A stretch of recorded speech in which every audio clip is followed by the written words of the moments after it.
I'm Mike Vardy.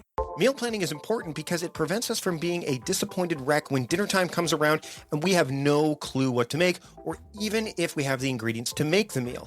It's a time and a money saver, but most importantly, it frees up valuable brain space. Creating a meal plan prepares us for the week to come and gives us peace of mind that we're organized and can feed ourselves and our family. That's why I do it, and that's why Plan to Eat helps me do it.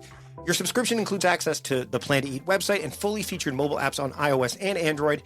And Plan to Eat gives you the tools to clip and organize recipes from any website, the ones your family loves and that fit your dietary preferences and needs. And you can create a meal plan around your schedule. Then what happens is the Plan to Eat software automatically creates an organized shopping list based on your plan. So sign up for your free trial at plantoeat.com/timecrafting. That's plantoeat.com/timecrafting. The coupon will be automatically applied to your account and can be used when you're ready to subscribe. It's valid for new customers only. Give Plan to Eat a try today. And this is the Productivityist Podcast.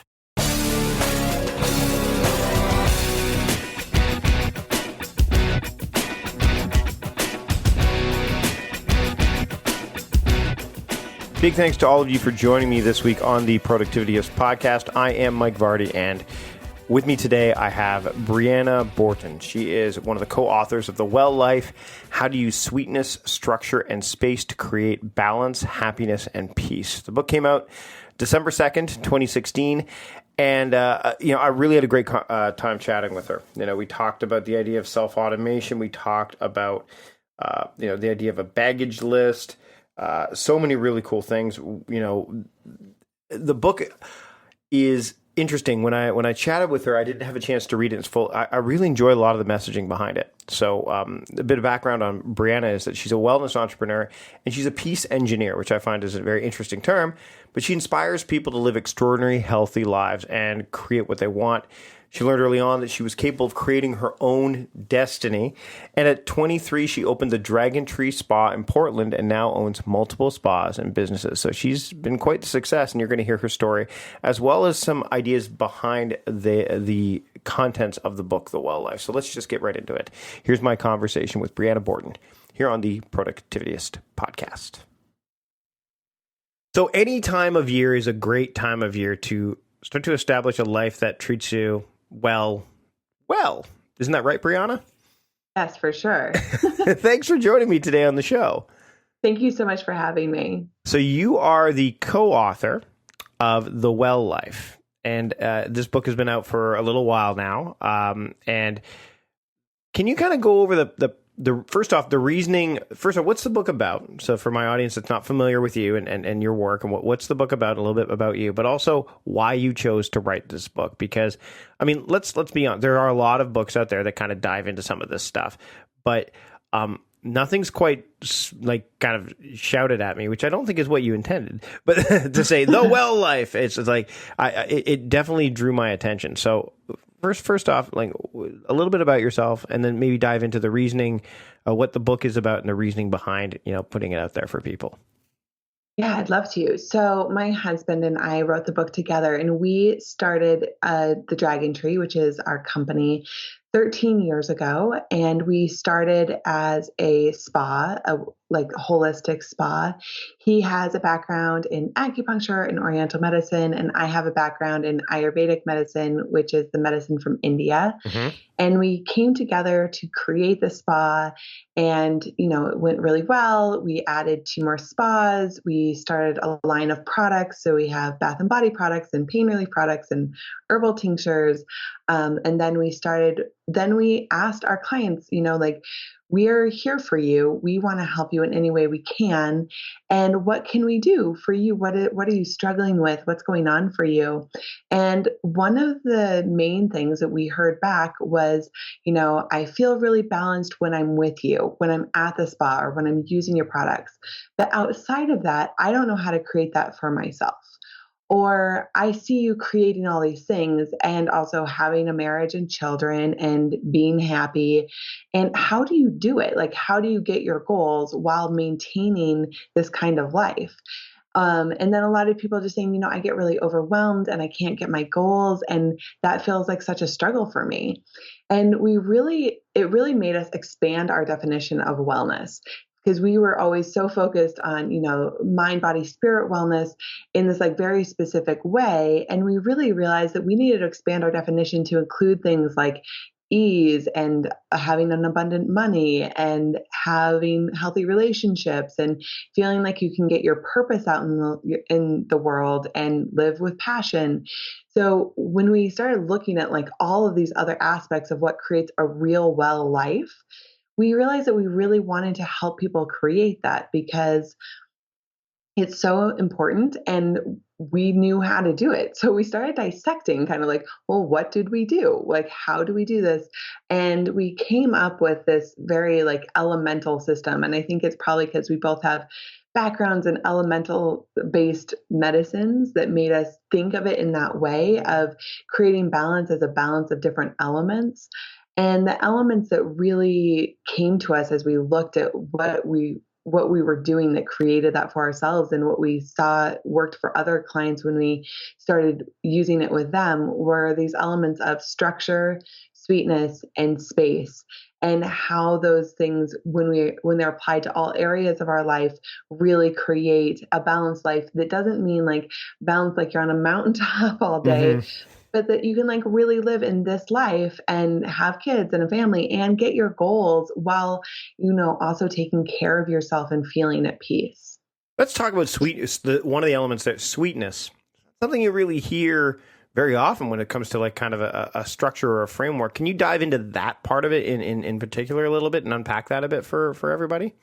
Yeah. So sweetness is all of the feel good stuff. So, being with your children, if that makes you feel good, if that's a stressful thing, then that's not the sweetness.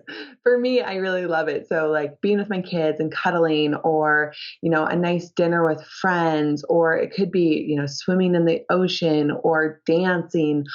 Anything that feels like it really nourishes your soul, something that you enjoy doing. And actually, so sadly, I feel like a lot of people I meet are kind of like, wow, I don't even know what that would be for me. So one of the first steps is like figuring out what you love to do if you don't remember anymore because you've been so focused on other things. And then bringing those things into your life really regularly, not waiting, not postponing even till a weekend, not postponing till your vacation, not postponing till retirement, but really getting those sweet things in now every day to do something that you enjoy because there's absolutely no guarantee of a tomorrow ever. And so if you're postponing all of the sweet parts of life that are so given to us in this magical way on earth, if we postpone all that, you don't know that you'll ever get it, really. And so we encourage people to have those sweet activities really scheduled into their everyday lives. And then also to bring more sweetness to what they're doing. So that's more like a frame of mind to really be able to look at every activity and see if we can, often if we just stop acting and functioning on this very surface level of things, if we dive a little bit deeper, there's a lot of sweetness in almost everything that we do. If we're willing to be really present and go a little deeper in the moment, there's a lot of sweetness that's underneath everything, even like Excel spreadsheets, which is something I used to hate doing and have now found myself like, oh, the reason for this, like if I can dive into like the why of why I'm doing this before I start the activity, I'm like, oh, this is so that I know how to pay my employees who are doing an awesome job bonuses.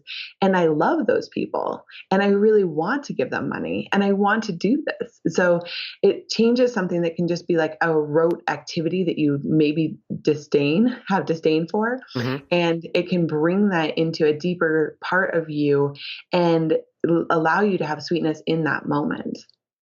Let's talk about some of the optimization tools that you can use. When I say tools, I'm talking about not tech or anything like that. Like I'm a very big believer in the idea of self-automation. I've written about that before. Having tools to help you out is one thing, but to start to practice these things so they become, somewhat automatic in your own mind, building habits and stuff.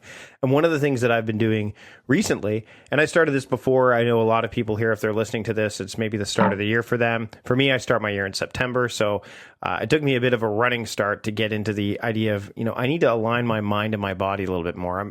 Being productive is one thing with the mind, but the body needs to be aligned with that.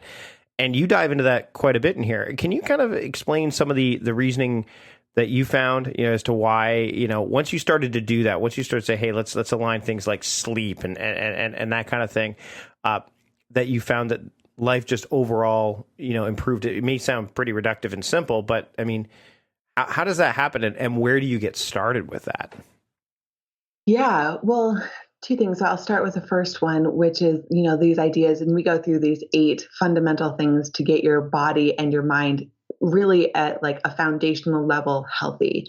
And the reason we start there is because it's like you can build a skyscraper, but if you build it on quicksand, it doesn't matter. Like, it's not going to last. It's not going to get you anywhere. And it's not definitely going to be something that you can leave for your children. But if you have a really strong foundation underneath whatever you build, even if you build just like a 2-story house, it's going to be there for ages and ages and really be useful. And so it shouldn't be how like high you can get, unless of course it's built on a very strong foundation. And the really strong foundation that we talk about is really, and they're all things, like you said, they're not like, oh my gosh, I've never heard that I should sleep before. Like, of course, that you should be sleeping, but we try to explain to people in it, like, the reason for sleeping is beyond just like for your next day activities. It really is to make sure that you're not completely spending yourself, because you actually end up being a lot less productive, a lot less creative. It affects so much about your life. And it can, in fact, affect your longevity in life as well. So these things like having good nutrition and sleeping and playing and being in nature, all these things really nourish our bodies and our minds in ways that give us a very strong foundation, so that as we move on in the book, we start to talk about some much deeper things and some much more goal-oriented things. But we don't want to even give that information to people if they're not doing the fundamental things to take care of this vessel that we were given. So that's kind of the first aspect of it. And then the other aspect is just that there's definitely this connection between your body and your mind and what is pulled towards you.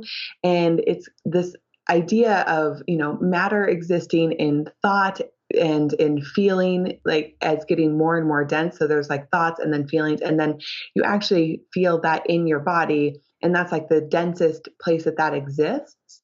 And so, if you have an intention, and we go through this in this book, our book, this exercise, but say you have an intention to create $1 million business.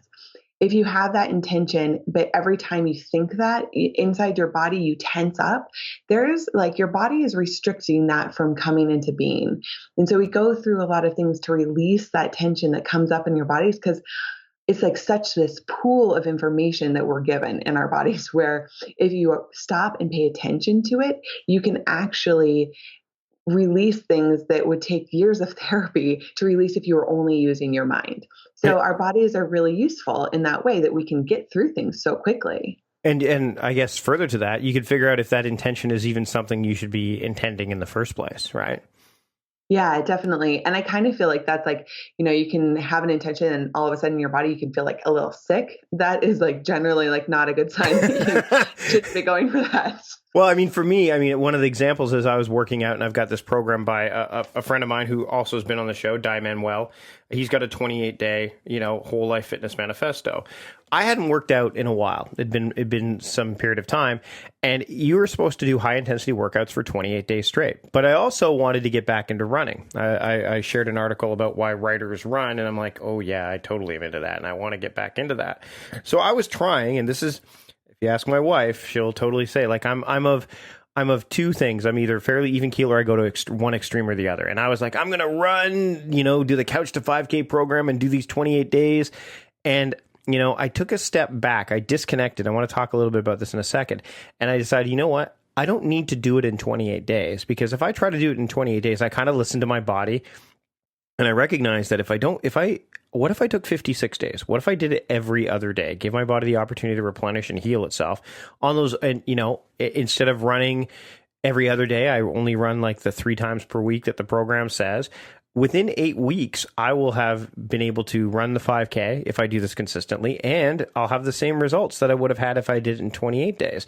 And making that decision, I felt, and you talked about ease, right? I felt like this state of ease within myself. Now I want to unpack the idea of disconnecting, because I think we live in a world that's really connected all the time. So many inputs. How do you address that? I mean, I didn't really dive into that too much in the book. I want to talk a bit about the baggage list here in a little bit too, but the idea of inputs, so much overwhelm coming at you, and the idea of all that going on. What are your thoughts on that? Because I think that can be a real issue of being connected all the time and not taking the time to step back and disconnect. And that's actually like a huge part of the element of space that we talk about. You want space in your schedule and all of that too, but you actually need space there where you're not connected to anything but like yourself and like whatever higher thing you might believe in or not believe in. And then you can just be by yourself. Like we have no need to convince anyone of a higher power, but like a lot of people do have that connection feeling and to something else. So if we're always connected to what we call the human data stream, where it's like there is this massive, like we call it a stream, but it is more like a very powerful river, like flowing into our lives all day long in a way that we could never catch up. Like there's no catching up on watching all the YouTube videos or reading all of the Facebook posts and sometimes not even reading all your emails. Like you cannot possibly keep track of and keep up on all of the stream that is coming to us all the time. And so I think a lot of us have gotten into this place where we're like, I want to be on top of it. And so we just are always connected. And it really, when I look at it, I see like, well, we're connected to something, but we're not connected to what matters. And so if we disconnect from the human data stream and reconnect to ourselves, we get so much more guidance given to us from our own inner spirit than will ever be given by like watching all of the TED Talks ever made, So though I think that, and those things aren't bad. I definitely am like, I love TED Talks, and it can be a form of sweetness in a lot of ways, like to enjoy watching something and like it's art and it's beautiful, but there has to be the space too, so that you can disconnect and connect to yourself and figure out what's really right for you. And I love what you're talking about. Like instead of doing it in 28 days, I'm going to do it in 56 days. That's like making something that was not spacious for you into something that was spacious. And all of a sudden you had ease. And you get the same results. And you also get to feel good while you're doing it, which I feel like all of that is so important, but it's almost impossible when we're like stuck in other people's frameworks of things and and instead what you did was like, I'm inspired by this, right? I think this is great information. And that's what we do with each other. And so great. But then you get to then go back into yourself and decide how that's going to work in your own life and in your own system, which is so great. One of the things that as I was going through the book, and admittedly I didn't read it in depth because there's a lot to unpack. It's interesting because my wife's an acupuncturist, so she one of the things she'll give me the gears about is like she goes, I watched a Tim Ferriss video where he talked about his evening routine, and I'm big into evening routines because I'm more of a wolf, as Dr. Michael Bruce talks about in his book The Power of When, as opposed to a lion, which is an early riser. And we're going to talk a little bit about sleep in the bonus content that we're offering to Patreon supporters. So if you're a Patreon supporter, you're going to hear that a little bit later. You're going to hear that as a separate bonus episode. But I want to kind of, one of the things that Tim does is he drinks like an ice, like basically one of those giant metal water bottles filled with ice, and then puts water in it. And my wife is like, and he goes and sits in a bath and like a hot bath. And my wife's like, you can't do that. Like, that's totally not good for your meridians and all that. And I'm like, okay, or all right, I guess that's, and so why, I've done, my wife's done cupping on me when it comes to, because she does that as part of her acupuncture practice. She's very much into TCM, and I'm looking at, as I go through the book, there's a meshing of philosophies that I see in here. Do you know what I mean? Like a meshing of the different ones. Like you've looked at them and said, okay, well, why are people so attracted to things that are like Eastern or not, let's say not Western philosophies? Like why are more and more people gravitating towards those? Is it because our lives are so busy that we're like, hey, I kind of like what's going on over there, and maybe let's get a little bit more centered? Or is it just, the idea of, what's going on for me right now isn't working, and I need to find something that's going to work, but I want to have like kind of a cornucopia to choose from. Yeah, I actually think that the reason that so many people are interested in, these systems of medicine and healing and philosophy, all of it really, is because it is really wise, and it has a really long lineage. So, and it's not so dogmatic. I think a lot of what comes from, a lot of Western philosophy is steeped in religion that is very dualistic and therefore I think polarizing for people, instead of coming from a oneness philosophy background of like Taoism or, Buddhism, like these, which, they're separate from the medicine, but they're not in a way. It's like the idea that there's one also then relates to everything else. And I think that we become attracted to that because it feels less separating and more unifying, which I think so many of us now want more than ever to see. We see our world splitting apart and we're like, wait a second, this isn't the way it's supposed to be. Let's unify together. And so I think when we talk about like unity in that way, through those philosophies, it's appealing to people. I also think the huge part of it is because it is nature-based, right? So all of these philosophies were based on watching the natural world. So it's like, why does this happen? Well, let's go back to nature and see. And so it's like looking at our greatest teacher to give us that information.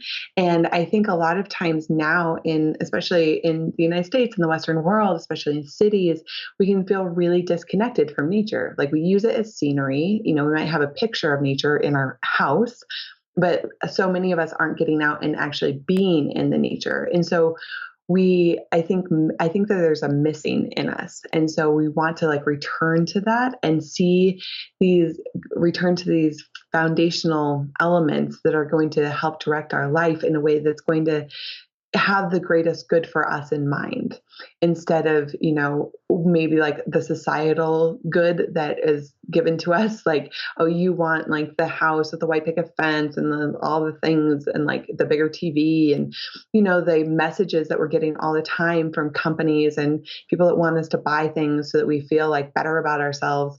I think that especially when you've already done that and you're like, well, that didn't make me feel better about myself, so what the hell am I going to do? Then we start to return to what is true, because that's where we're going to find something that is going to really light us up and bring forth our truest nature. All right. So I'm not going to push back a little bit here on something that I've found in the book, but I want to get your thoughts on it, because we talk about intention, we talk about, planning. I know one of the things you talk about, and you talk about this idea of the spray method when you come to achieve your goals. And I don't want to, which I really do like. But I don't want to give away everything in the book because people are going to go pick it up. And there's a lot of great stuff in here. But I want to talk about the idea of scheduling your tasks. Longtime listeners know that I am not a proponent of hyper scheduling. And let me because I don't believe that's what you're doing here, but I want to be clear. Is when I talk about hyper scheduling, means scheduling every moment of the day for a very specific task, so that there's no room for margin for any margin. There's no margin. When you talk about this in the book, because you do talk about scheduling your tasks, but you also talk about space, which is one of the three elements. Where is that balance there? Because, I know a lot of people can feel really overwhelmed if they look at their day, their calendar, and they see every moment scheduled. Are you talking about like I talk about, where it's like theming components of the day so that these tasks can fit inside of it? Or where does that come from, so that I can kind of unpack it a little bit? We can unpack it for our listeners. Yeah, we really believe in scheduling, especially if you're not used to scheduling too, which a lot of people don't schedule anything. And fair point. Yeah. We're talking about scheduling all your tasks, because working from a task list, which is like where a lot of people we see are like working from task lists instead of putting their tasks into their calendar to actually do them. And instead they have this long task list and they get like 5 things done. Then they feel bad about themselves because they didn't get it all done. But you're like, but you could only get 5 of those things done in a day. So instead of working from a task list, when you move them into your schedule, then you see how much time they're going to take up. And then, I'm going to get these 5 things done. You can feel good about yourself at the end of the day because you did everything that you agreed to do for the day. And we also really encourage people to schedule in their sweetness and their space, especially at the beginning. Now, for me, I no longer put in my calendar to meditate in the morning because I just do. It's become a habit. And so I don't need to put it in my schedule. But before it was a habit, I did. I put it into my schedule in the morning. And so it looks like a task, right? But it's actually space. And then I make sure that my things are in my calendar with space between them so they do have margin. And so they do have that emptiness where, if there's no space, there's no room for real movement because everything's real tight. And so creating that space within your schedule is so important. And that's actually why I really encourage people to schedule everything so that you can see it. And you can also then be like, wow, that is actually impossible, and possibly move some things off of that day to the next day because I think I did this all the time, especially in my early 20s. I would be like, I'm going to do all these things today. And I'd have a list of 12 things, but they were actually impossible to get all those 12 things done. So now I have a much better idea of okay, this is going to take this long. I'm going to put it into my calendar. I'm okay, I can do 5 of those things. And I'm going to feel good about that instead of feeling bad about not doing 12 of them. And I think what you're saying too is that because you're creating the space isn't just created between, the tasks you're doing, but you're also creating the space so that you can take a look at the list of things that you plan to do and have a better sense of, okay, how much can I really do during this time? So, because a lot of people, when they schedule stuff, they just arbitrarily put it on there, or they fill their day and they go through the day and then they run out of time, or something pops up and it throws them off. What I'm hearing here, and correct me if I'm wrong, is that, by giving yourself the space, not just during the day, but as you set up the day and as you're assessing it, you're going to be more realistic with what you can accomplish. Yeah. And definitely making that a part of your week to schedule your week. You can't, I think it's really impossible to have a structure or a schedule that works for you if you never take the time to build it. You have to sit down and be thoughtful and be fresh. For me, it's I do it on Monday mornings when I'm really fresh. My husband and I sit down together and we write out our structure for the week, and then we make sure that there's sweetness in there. We make sure that there's space in there. We make sure that we're moving our bodies and taking care of our health. So it's not all just related to our goals, our business goals. A lot of it is related to our other goals of, having a healthy family life and having fit bodies and, feeling at peace in our lives. And I think that that's where we need to get to, where when you're planning, you're not just planning for the goals that feel like they're going to be money, which I think a lot of us are so money oriented. And I love money. Don't get me wrong. I'm all for making money, but I think that we can start to forget all of the other things that are really important, like our health and our families.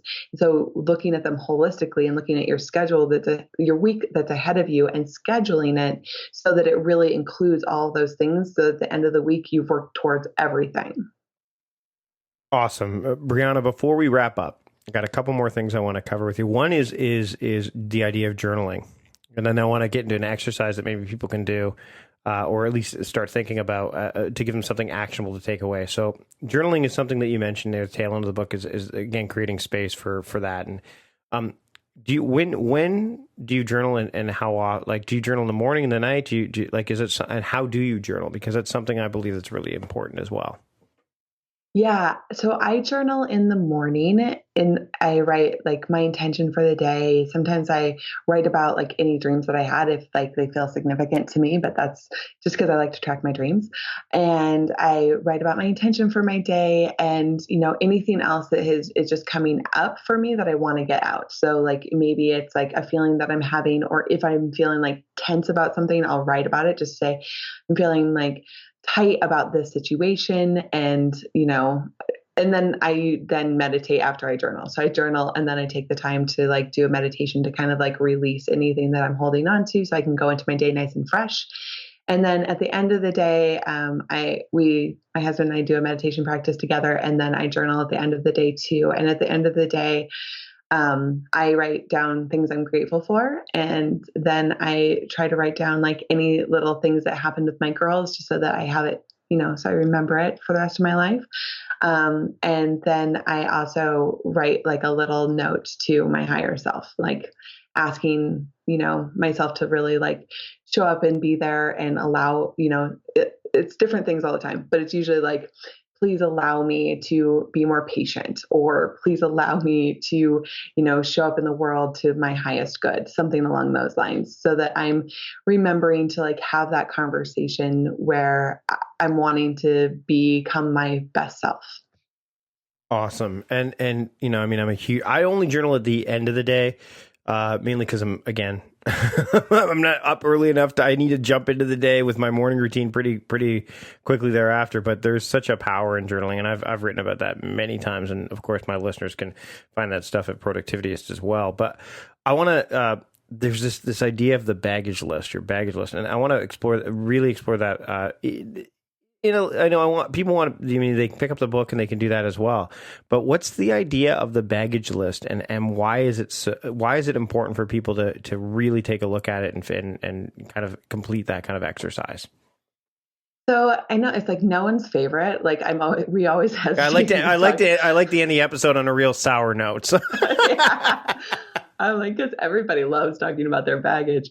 But it's a real thing, like we can like go through life with like this Pollyanna attitude that like, if we just keep moving forward, everything's going to be brilliant. But the fact of the matter is that like, if there are things that like, when you like scan your past and you have these things that like have hold on you, you'll know, because they'll come up when you ask that question, like, oh, is there anything that I have like regret about, or that I have like any like embarrassment about, or like I feel like wasn't aligned with who I really want to be in the world.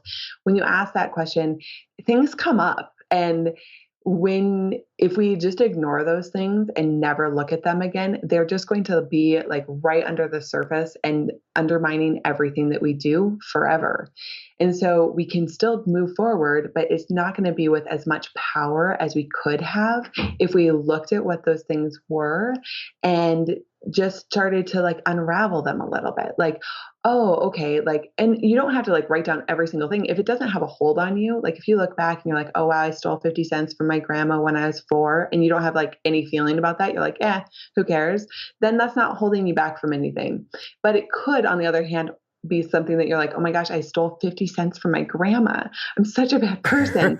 And then you have that feeling for the rest of your life. Underneath everything else, you have this slightly like, I'm not trustworthy. I'm a bad person. I steal from old people. Like you have that feeling in your body. And so we encourage people to actually go through those things, not to feel bad about yourself, but to have them come up so you can see what's really going on under the surface. And then you can release those things. You can have the conversations even. You can talk to your grandma and say, hey, when I was 4, I stole 50 cents from you. And I'm so sorry. Like, I love you. And I would love to take you out to dinner as an apology and just make things right. And your grandma's going to love it because she's going to get to spend time with you. And you're going to be freed of that feeling that was underneath there. And so we've done a lot of this in our lives. And I just have to say, there are places where when I've asked that question, I'm like, oh, wow, I didn't even know that I still felt bad about having done that. And now that I have it out and I have like had the communication with the person, or if that's not a possibility, I've like cleaned it up within myself to like release it, then I'm so much more free, and I begin to trust myself so much more because I trust myself to be who I say I'm going to be in the world. And that really allows me to have a lot of momentum toward my goals. And to be fair, if it's been a long time since you took that 50 cents from your grandma, inflation, that could be at least $4 at that point in time too. So yeah, you have to take her to a really nice meal, Briana, this has been fantastic. Like I said, I haven't had a chance to dive in too deep to the book, but everything I've seen, I mean, I love the idea of intention. Anyone who's been listening to me for a while knows that I believe productivity is all about, marrying your intentions with the right amount of attention, because without those, you're going to either end up with a whole lot of directionlessness going on or a whole lot of powerlessness behind those intentions. The Well Life is available now. People can pick it up at the welllife.com. I think it's the wellifebook.com, isn't it? Is it the welllife.com? It is the wellifebook.com. And of course, it's available at Amazon as well. It'll be in the show notes. Briana, where can people find you online so they can follow up and start to live the well life beyond just listening to this podcast? Yeah, I encourage everyone to come to our website, the Dragontree. We have all sorts of wonderful articles and things. And then if you just want to know everything I do, you can come to brianaborten.com. Awesome. Thanks again so much for joining me today. Thank you so much. So there you have it. That's this week's episode of the podcast. Thanks to Briana Borten for joining me on the show today. You can pick up her new book, The Well Life, where all fine books are sold both online and offline. I encourage you to check out the show notes with all the links and all of the main subject points that we talked about during this episode. And if you're interested in getting more content, we actually have a bonus episode where we dive a little bit deeper into certain things, particularly sleep with Briana. And there's actually a bonus offer that comes with that bonus episode. So there's like a bonus within a bonus. But that's available to Patreon members only. So if you want to become a supporter of the podcast, head over to patreon.com/productivityist, and you can learn more about that there. You get 2 bonus episodes per week. That's brand new starting in 2017, as well as the regular weekly episode early. You get it a little bit of time early, not a ton, but you get it early, so you get an advanced listening to it. You get 2 bonus episodes, one with a guest, one with just me, talking about certain productivity habits, tactics, tips, stories, what have you. You'll also get other perks in that lined up if you are interested from various different levels of support. So head over to patreon.com/productivityist to make that happen. And if you are interested in helping the show in another way, you can also rate or review the show in iTunes or wherever you're listening to this podcast, because that helps myself, producer John Polstra, and the rest of the Productivityist team who works to make everything we do as great as we can. That feedback helps us do that. So thanks to all of you for listening this week. I really appreciate it. And until next time, this is Mike Vardy, the host of the podcast and founder of Productivityist, reminding you to stop guessing and start going.